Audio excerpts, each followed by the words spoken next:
नमस्ते दोस्तों, स्वागत है आप सभी का हमारे YouTube चैनल में। आज हम जानेंगे एवेन्यू सुपरमार्ट, जिसे हम डीमार्ट के नाम से भी जानते हैं, उनके रिजल्ट्स डिक्लेयर हो चुके हैं और साथ ही में जानेंगे कि रिजल्ट कैसे आए पिछले क्वार्टर से। इस क्वार्टर का कंपैरिजन जानेंगे और साथ ही में लॉन्ग टर्म में लेना चाहिए या नहीं लेना चाहिए, तो इस पे बात करेंगे। तो चलिए शुरू करते हैं।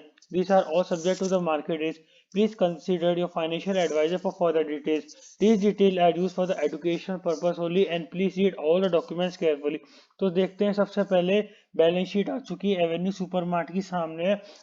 जो इनकी जो इनकम है, रेवेन्यू फ्रॉम ऑपरेशन, सबसे पहला पॉइंट जो थी पिछले ईयरली टू ईयरली कंपेयर करते हैं अपन। सबसे पहले थी 6751.9 यानी 6751.9 करोड़ की।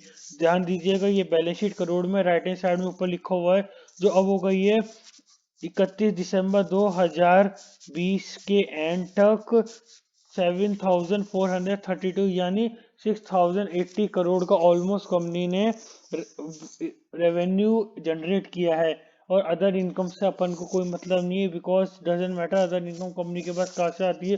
तो टोटल इनकम हो गई कंपनी के पास पिछले क्वार्टर में थी 6758 और इस बार हो गई 7481, यानी करीबन 723 करोड़ की ग्रोथ हुई है कंपनी को फाइनेंशियल ईयर में। यही अपन इसको पिछले क्वार्टर से हिसाब लगाए 30 सितंबर 2020 से थी वो 5273, जो कि अब हो गई है 7481 की अप्रोक्स, यानी 2208 करोड़ रुपए कंपनी को इनकम हुई है पिछले क्वार्टर से इसमें।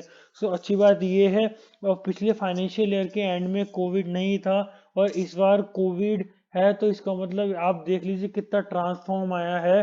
कोविड नहीं आया था पिछले फाइनेंशियल ईयर के एंड में, सो ट्रांसफॉर्मेशन देख लीजिए, यानी कंपनी ग्रोथ कर रही है, बहुत माल बिक रहा है, यानी लोग बाग ज्यादा डीमार्ट ऐसे, और जो इनकी जो कॉम्पिटिटर रिलायंस हो गया, डीमार्ट रिलायंस की हो गई, डीमार्ट हो गई कॉम्पिटिटर, तो इन पे ही परचेजिंग करने जा रहे हैं ज्यादातर कस्टमर्स। तो इसलिए ये अच्छी बात है एवेन्यू सुपरमार्ट के रिजल्ट्स के लिए। तो इनके टोटल एक्सपेंसेस भी है जो थे पिछले क्वार्टर में 4991, जो कि अब हो गए हैं एक्सपेंसेस 6850, यानी 1859 करोड़ के 1860, ऑलमोस्ट 1860 करोड़ के एक्सपेंसेस बढ़ गए। हालांकि प्रॉफिट बढ़ा है तो साथ में एक्सपेंसेस भी बढ़ेंगे और टैक्सेस भी लगे। टैक्सेस एज पर दी गवर्नमेंट लगाई जाते हैं। टैक्सेस हर कंपनी के हर परसेंट के हिसाब से गवर्नमेंट लगाती है, तो टैक्सेस को इन टैक्सेस को थोड़ा नजरअंदाज कीजिए। साथ ही में कंपनी का इंडियन जो कंपनी है, इनका जो प्रॉफिट हुआ है जो 4697 करोड़ का कंपेयर हुआ है 384.04 करोड़ था, यानी पहले, जो कि अब हो गए 446.97, यानी 125.1% इंक्रीज हुआ है। साथ ही में जो रेवेन्यू है जो कि वो भी 42.1% इंक्रीज हुआ है एवेन्यू सुपरमार्ट का। ये वाली बहुत अच्छी बात है। ये हम कंपैरिजन कर रहे हैं क्वार्टर टू क्वार्टर का। तो क्वार्टर टू क्वार्टर का कंपैरिजन कर रहे हैं, तो ये अच्छी बात है एवेन्यू सुपरमार्ट के लिए। जो इनका जो ऑपरेटिंग नंबर्स है, वो भी earning before interest and tax deduction depreciation वाला है, वो भी ग्रो हुआ है या 15.5%। सो अच्छी बात ये है कंपनी के लिए। और सिक्वेंट ग्रोथ हुई है कंपनी की 109%। सो एवेन्यू सुपरमार्ट के जो बैलेंस शीट बाहर निकल के आई है, उसके हिसाब से लगता है कि आप एवेन्यू सुपरमार्ट खरीद सकते हैं लॉन्ग टर्म के लिए।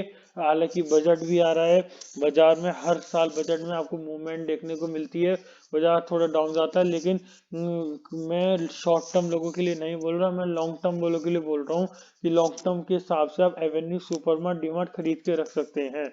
सो इसके अपन नेक्स्ट चीज देखते हैं, स्टैंड अलोन रिजल्ट जो है। टोटल रेवेन्यू है, आप देख लीजिए, ग्रोथ हुई है 10.1%।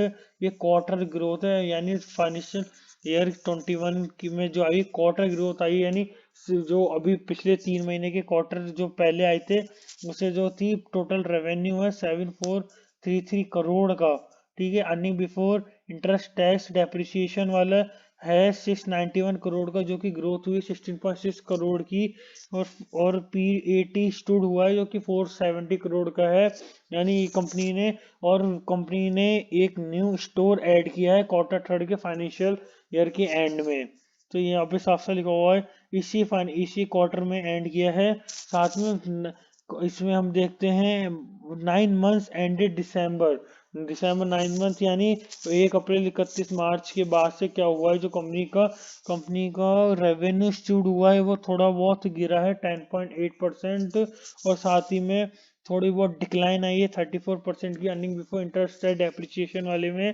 साथ ही में basic EPS earning per share जो कि 11.27 आया है 9th मंथ के हिसाब से, जो कि कंपेयर करे तो 17.02 था पुराने 9th मंथ में। तो ये थोड़ा बहुत अर्निंग पर शेयर कंपनी का गिरा क्योंकि कंपनी ने 9 स्टोर ऐड करे थे पिछले 9 महीने में। और जो कि इसमें साफ साफ लिखा हुआ है कंपनी ने 2 स्टोर बिल्कुल क्लोज कर दिए थे। क्लोज ऐसे नहीं करे थे, उनको बेच दिया था क्योंकि उनको E-कॉमर्स बिजनेस बढ़ाना था, इसलिए कंपनी ने 2 स्टोर बंद करके उसको एज ए E-कॉमर्स सेक्शन में कन्वर्ट कर लिया, जिससे क्या है लोग बाग ऑनलाइन भी शॉपिंग करें उनकी। तो एवेन्यू सुपरमार्ट के रिजल्ट बहुत अच्छे हैं। ये हम देख लेते हैं एवेन्यू सुपरमार्ट की डिलीवरी परसेंटेज, जो कि फ्राइडे को आई थी। बाजार क्लोज 8 जैन 2021, बाजार क्लोज होने के बाद, जो कि 51.63% डिलीवरी आई है। यानी बहुत अच्छी डिलीवरी उठ रही है एवेन्यू सुपरमार्ट की। और कंपनी ने 52 वीक हाई भी लगाया 3100 रुपये का 6 जनवरी को, उससे थोड़ा बहुत डिप आया।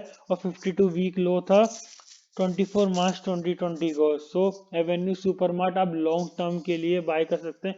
मैं शॉर्ट टर्म के लिए नहीं बोलूंगा, बिकॉज शॉर्ट टर्म के लिए कुछ भी हो सकता है, बाजार में बहुत अप्स एंड डाउन्स आते हैं। कल मंडे को क्या होगा, ट्यूसडे क्या होगा, ये किसी को पता नहीं। लेकिन लॉन्ग टर्म के लिए एवेन्यू सुपरमार्ट बहुत अच्छी कंपनी, इन्वेस्ट कर सकते हैं। 2958 का जो करंट भाव है 8 जैन 2021 का बहुत अच्छा है। कंपनी का जो पी रेशियो है वो 201.06 है, तो ये भी अच्छा है। और जो कंपनी का है वो 45.85 है। तो साथ ही में इंडस्ट्रीज का पी 137.08 का है। और डिलीवरी डेरिवेटिव्स है इनके 29.86%। सो मेरे ख्याल से एवेन्यू सुपरमार्ट लॉन्ग टर्म के लिए बाय कर सकते हैं। साथ ही में इसको होल्ड करने की मैं राय दूंगा। और एवेन्यू सुपरमार्ट का जो इंडियन प्रॉफिट राइज हुआ है करीबन 16%, और रेवेन्यू अप हुआ है 11%। आइए नजर डालते हैं चार्ट्स पे एवेन्यू सुपरमार्ट के, जो कि 2958 की क्लोजिंग दिया था 8 जनवरी को 3:30 बजे ओपन हुआ था 2949 को। एक्सपेक्टेशन अच्छी थी एवेन्यू सुपरमार्ट की, पिछले 2 महीने से एक्सपेक्टेशन इतने अच्छे रिजल्ट नहीं आए थे, लेकिन इस बार बहुत अच्छे कंपनी ने ग्रोथ करे, तो ये वाली बात अच्छी है। जिसके कारण कंपनी ने कम शेयर्स इतना अच्छा 36% 36 रुपीज बढ़ा हुआ है, 1.25% भागा हुआ है। जिसके कारण कंपनी को 2 क्वार्टर से पहले से दोनों क्वार्टर को मिला के इस वाले क्वार्टर में ज्यादा ग्रोथ मिली है, पिछले फाइनेंशियल ईयर से भी ज्यादा ग्रोथ मिली है। देख लीजिए ये 6 महीने का जो आपके सामने चार्ट है। लेकिन एवेन्यू सुपर में कंसिस्टेंसी ऊपर जा रहा है, लेकिन जो प्रॉफिट है जो इस सेगमेंट में मतलब इस फाइनेंशियल ईयर में वो ही आया है ज्यादा अच्छा पिछले 2 क्वार्टर से। तो एवेन्यू सुपरमार्ट को बाय कर सकते हैं, बजट का वेट कर सकते हैं, बजट में कैसा रोल होता है। कुछ दिन बजट के आने के बाद कुछ दिन मार्केट को वॉच कीजिएगा। और मेरी राय लॉन्ग टर्म्स के लिए आप एवेन्यू सुपरमार्ट बाय कर सकते हैं। So thank you for watching, have a nice day.